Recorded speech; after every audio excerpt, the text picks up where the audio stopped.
Now to today's Daily Health, a health alert this hour before you make that next trip to the grocery store. The Food and Drug Administration announced today that it is banning red dye No.3. That's the synthetic additive that gives certain products their bright cherry red color. It's commonly found in candies, frozen desserts, frosting, and dietary supplements. Joining us now, NBC News medical contributor Dr. John Torres. So, Dr. John, this decision actually comes more than 3 decades after the dye was first found to cause cancer in lab rats. So why is it just being banned now?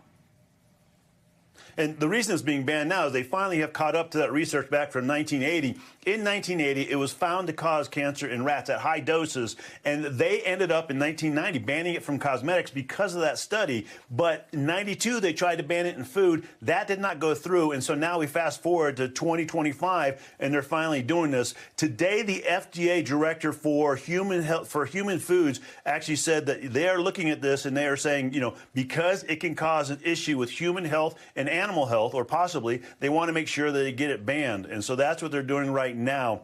Unfortunately, the ban doesn't go through until 2027, and so you're still going to have to keep an eye on your foods to make sure you stay safe, Clay. To that end, in the interim, what do you recommend families do, given that it will remain on shelves until at least 2027?